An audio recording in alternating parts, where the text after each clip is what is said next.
বন্ধুরা, আজ আমি আমার এই ভিডিওর মাধ্যমে একটি অত্যন্ত গুরুত্বপূর্ণ বিষয় নিয়ে আপনাদের সাথে আলোচনা করব। বন্ধুরা, এই অমাবস্যা 2024 কবে পড়েছে? অমাবস্যার প্রবৃত্তি নিবৃত্তি পঞ্জিকা অনুসারে পুঞ্জাঙ্গ সময়সূচি। অমাবস্যা চলাকালীন কোন কোন কাজগুলি আমাদের আপনাদের একদমই করা উচিত নয়? হ্যাঁ বন্ধুরা, আপনারা একেবারে ঠিকই শুনেছেন। এই পবিত্র অমাবস্যা চলাকালীন সময়ে মধ্যে যে কাজগুলি করলে আপনার সংসারে স্বামী সন্তানের অমঙ্গল নেমে আসবে, আপনার পরিবারে বিভিন্ন প্রকারের রোগ ব্যাধি জ্বালা যন্ত্রণা এবং কি অর্থ কষ্টও নেমে আসতে পারে, এবং তার সাথে সাথেও আপনাদের জীবনে চরম ভয়ঙ্কর আর্থিক কষ্টও নেমে আসতে পারে বন্ধুরা, এবং আপনার হাতের তৈরি সাজানো সংসার জ্বলে পুড়ে খাক হয়ে যাবে। আর শাস্ত্র মতে মনে করা হয় যে এই পবিত্র অমাবস্যা চলাকালীন সময়ের মধ্যে আপনার জীবনে একেবারে অধঃপতন নেমে আসে এবং সেই পরিবারে চতুর্দিক থেকে চরম ভয়ঙ্কর বিপদের সম্মুখীন হতে হবে। তাই বন্ধুরা, আপনারা যদি আপনাদের জীবনটাকে সুখ শান্তি সমৃদ্ধিতে ভরে রাখতে চান, তাহলে ভুল করেও এই অমাবস্যা চলাকালীন সময়ের মধ্যে এই কয়েকটি কাজ কখনো ভুলেও করবেন না। যে কাজগুলি মানুষ ভুল করে এবং যার ফলস্বরূপ প্রচুর পরিশ্রম করার পরেও সেই কষ্টের উপার্জনের পয়সা তারা সঠিক সঞ্চয় করতে পারে না। সেই ব্যক্তি টাকা পয়সা উপার্জন করলেও এবং সেই টাকা পয়সাকে ধরে রাখতে পারে না, কোনো না কোনো দিক থেকে সেই অর্থ জলের মতন বেরিয়ে যায়। একই সঙ্গে সেই পরিবারে নানান সমস্যা নানান দিক থেকে নেমে আসে এবং সেই পরিবারে রোগ ব্যাধি থেকে শুরু করে সামাজিক মান সম্মান থেকে বিভিন্ন দিক থেকে সেই পরিবারে আষ্টে পৃষ্ঠে জড়িয়ে ধরে, আর যেখান থেকে আপনারা চাইলেও বা চেষ্টা করলেও সহজে বেরিয়ে আসতে পারবেন না। তাই বন্ধুরা, এই অমাবস্যা চলাকালীন ভুলেও এই কাজগুলি করবেন না। এই অমাবস্যা বছরের পড়েছে আমরা আপনারা প্রায় জেনে থাকি, তবুও এ বৎসরে অমাবস্যা পড়েছে বাংলার 7ই আষাঢ় 1431, ইংরাজির 22শে জুন 2024 শনিবার দিন। আর অমাবস্যার প্রবৃত্তি শনিবার সকাল 8:45 থেকে। আর অমাবস্যার নিবৃত্তি মঙ্গলবার অর্থাৎ 25শে জুন রাত্রি 9:08। বন্ধুরা, এই অমাবস্যা চলাকালীন প্রকৃতি জাগ্রত হন এবং এই তিথি চলাকালীন মায়ের মন্দিরের দরজা যেহেতু বন্ধ থাকে, আর সেই কারণে মনে করা হয় অশুভ শক্তির পরিমাণ প্রচুর ভাবে বেড়ে যায়। তাই বন্ধুরা, এটাও সত্য কথা, অমাবস্যা চলাকালীন কোনো মানুষের মনস্কামনা পূর্ণ হতে বেশি সময় লাগে না। বন্ধুরা, এই অমাবস্যার সময় এমন কিছু কাজ রয়েছে যা করলে খুব ভালো ফল পাওয়া যায়, এবং এমন কিছু কাজ রয়েছে যা একেবারে করা উচিত নয়। তা যদি করে থাকেন, আপনাদের জীবনে বিভিন্ন প্রকারে বিভিন্ন সমস্যা নেমে আসতে বাধ্য। চলুন বন্ধুরা, ভিডিওটি শুরু করা যাক। তবে ভিডিওটি শুরু করার আগে আপনাদের বলে রাখি, আপনারা যদি আমার চ্যানেলে নতুন হয়ে থাকেন তাহলে চ্যানেলটি অবশ্যই সাবস্ক্রাইব করুন এবং পাশে থাকা নোটিফিকেশন অন রাখুন, কারণ আমি বিভিন্ন প্রকারের ভিডিও আপলোড করতে থাকি, যেমন বাস্তু টিপস, টোনা টোটকা ও পুজো অর্চনা ইত্যাদি ধরনের, যা আপনাদের থাকা সকল প্রকারের সমস্যার সমাধান করতে পারবেন আমার এই ভিডিওর দ্বারা। চলুন বন্ধুরা, ভিডিওটি শুরু করা যাক। তবে ভিডিওটি শুরু করার আগে আপনাদের বলি, আপনারা মনের ভক্তি রেখে শ্রদ্ধা রেখে কমেন্ট বক্সে জয় মা কামাখ্যার জয় লিখে কমেন্ট অবশ্যই করুন। এতে মা কামাখ্যার আশীর্বাদ সদা সর্বদাই আপনার উপরে থাকবে এবং আপনার পরিবারের উপরে থাকবে, এবং অমাবস্যা চলাকালীন আপনাদের বিশেষ কিছু মনস্কামনা পূর্ণ হবে এই মা কামাখ্যার আশীর্বাদে। চলুন বন্ধুরা, এবার ভিডিওটি শুরু করা যাক। বন্ধুরা, আমি সবার প্রথমেই আপনাদের জানিয়ে রাখি, এই পবিত্র অমাবস্যা চলাকালীন এবং অমাবস্যা চলার দিনগুলির মধ্যে বন্ধুরা যারা অমাবস্যা পালন করেন এমন 3 জনকে আপনার সাধ্য সামর্থ্য অনুযায়ী ফল দান করুন। আর আপনি অমাবস্যা পালন করুন বা না করুন, আর আপনি এই দান অতি অবশ্যই করুন।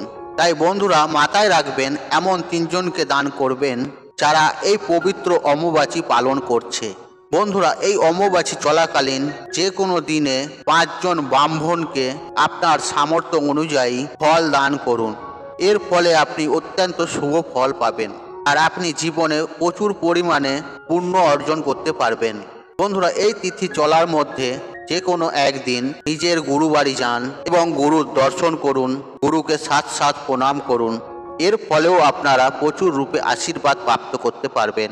বন্ধুরা, এই অম্বুবাচী চলাকালীন বাড়ির উত্তর বা পূর্ব দিকে একটা সাদা অপরাজিতা গাছের গাছ লাগান, কিংবা যে কোনো সাদা ফুলের গাছ লাগাতে পারেন। তবে অবশ্যই গাছটিকে টবে লাগাতে হবে। বন্ধুরা, এক্ষেত্রে আপনাদের একটি বিষয় মাথায় রাখতে হবে, আর এই গাছটি বসানোর ক্ষেত্রে আপনাকে টব ব্যবহার করতে হবে, এবং সেই টবের মধ্যে অম্বুবাচী শুরু হওয়ার আগেই আপনারা মাটি দিয়ে ভর্তি করে রাখবেন, যাতে এই অম্বুবাচী চলাকালীন সময়ের মধ্যে আর আপনারা আপনাদের মাটিতে আঘাত না করতে হয়। দেখবেন বন্ধুরা, আপনাদের জীবনে বা আপনাদের পরিবারে বিভিন্ন দিক থেকে আয় উন্নতির সোর্স খুঁজে পাচ্ছেন। বন্ধুরা, এই অম্বুবাচী তিথিতে যদি কামাখ্যায় যাওয়া যায়, সেখানকার গণেশ মন্দিরে গিয়ে গণেশ দর্শন এবং গণেশ পুজো করুন। কামাখ্যায় যাওয়া, বন্ধুরা, এই কামাখ্যায় আসামের গুয়াহাটি, আর যদি কামাখ্যা মন্দিরে যাওয়া অসম্ভব হয়ে থাকে, তাহলে যে আশেপাশে আপনার গণেশ মন্দির রয়েছে আর সেখানে গিয়ে গণেশ দর্শন করুন, ভগবান গণেশজির দর্শন করুন, গণেশজিকে পুজো অর্চনা করুন এবং গণেশজিকে লাড্ডু ও দুব্য অর্পণ করুন। এতে অত্যন্ত শুভ ফল আপনারা পাবেন। বন্ধুরা, এই সময় যদি সম্ভব হলে আপনারা ইষ্টমন্ত্র জপ করুন, এতে আপনারা অত্যন্ত শুভ ফল পাবেন। বন্ধুরা, একই সঙ্গে এই অম্বুবাচী তিথি চলাকালীন আর একই সঙ্গে এটাও আমি আপনাদের জানিয়ে দেব, আর আপনারা এই পবিত্র অম্বুবাচী পালন করুন বা না করুন, এই অম্বুবাচী চলাকালীন প্রত্যেকটি দিন আম এবং দুধ সেবন করুন।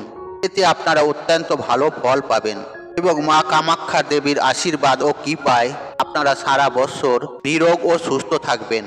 তাই বন্ধুরা, আপনারা যদি সুস্থ ও নিরোগ হয়ে জীবনযাপন করতে চান, তাহলে এই অম্বুবাচী চলাকালীন আম ও দুধ অতি অবশ্যই সেবন করুন। বন্ধুরা, এরপর আমি আপনাদের জানিয়ে দেব এই পবিত্র অম্বুবাচী চলাকালীন সময়ের মধ্যে কোন কাজগুলি একেবারে করা উচিত নয়। বন্ধুরা, এই বিষয়গুলি একটি অত্যন্ত গুরুত্বপূর্ণ বিষয়, আর আপনাদের অনুরোধ করব এই বিষয়গুলি একটু মন দিয়ে শুনুন, যা আমাদের প্রত্যেকেরই মাথায় রাখা উচিত। বন্ধুরা, শাস্ত্র মতে মনে করা হয় এই পবিত্র অম্বুবাচী তিথি চলাকালীন সময়ে কোনো শুভ কাজ করা একদমই উচিত নয়। আর দ্বিতীয় যে কাজটির কথা বলবো, এই অম্বুবাচী চলাকালীন সময়ে টাকা পয়সা ধার দেওয়া বা নেওয়া কোনোটাই করতে নেই। আর তৃতীয় যে কথাটি বলবো, আর সেটি হলো এই অম্বুবাচী চলাকালীন ঈশ্বরের কাছে কোনো মানসিক করতে নেই বা একদমই উচিত নয়। বন্ধুরা, এর পরের যে বিষয়টি বলবো, আর সেটি হলো এই অম্বুবাচী চলাকালীন খুব প্রয়োজন না থাকলে এই সময় কোথাও ভ্রমণ করতে নেই। হ্যাঁ বন্ধুরা, আপনারা একেবারে ঠিকই শুনছেন। বন্ধুরা, তবে সব থেকে বড় কথা হলো এই অম্বুবাচী চলাকালীন সময়ে গাছপালা কাটা একেবারেই উচিত নয়, এবং এই সময়েতে মাতৃভূমিতে আঘাত করা উচিত নয়। বন্ধুরা, আপনারা যদি এই সকল কাজগুলি যদি ভুল করেও করে থাকেন, তাহলে আপনারা আপনাদের জীবনেতে নানান দিক থেকে চরম ভয়ঙ্কর আর্থিক কষ্টকে ডেকে নিয়ে আসতে বাধ্য হবেন। আপনারা বিভিন্ন রোগ জ্বালাতেও ভুগতে পারেন এবং আপনারা কোটিপতি থেকে আপনারা একেবারে ভিখারি হয়ে যাবেন, আর আপনাদের জীবনে সারা জীবন অর্থ কষ্ট লেগেই থাকবে। তাই বন্ধুরা, এই কাজগুলি করা থেকে আপনারা অতি অবশ্যই নিজেদেরকে দূরত রাখুন, না হলে আপনার সাজানো সংসার জ্বলে পুড়ে ছারখার হয়ে যাবে। চতুর্দিক থেকে বিভিন্ন প্রকারের সমস্যা এসে ঘিরে ধরবে। বন্ধুরা, তাই আজকের মতন বিদায় নিলাম। আশা করি ভিডিওটি দেখে উপকৃত পেয়েছেন। তবে ভিডিওতে একটি লাইক করুন, কমেন্ট করুন, শেয়ার করুন এবং বন্ধু বান্ধব আত্মীয়জনদের সাথে শেয়ার অবশ্যই করুন। মনে রাখবেন, আপনার একটি শেয়ার অনেক মানুষকে উপকৃত করে তুলতে পারে। আর আপনি যদি আমার চ্যানেলে নতুন হয়ে থাকেন, তাহলে চ্যানেলটি অবশ্যই সাবস্ক্রাইব করুন এবং পাশে থাকা নোটিফিকেশন অন রাখুন, কারণ এই রূপ নিত্য নতুন ভিডিও সবার আগে দেখার জন্য। ঈশ্বর আপনার মঙ্গল করুক। আপনি সুস্থ থাকুন, নিরোগ থাকুন ও ভালো থাকুন। জয় মা কামাখ্যা দেবীর জয়, জয় মা কামাখ্যা দেবীর জয়।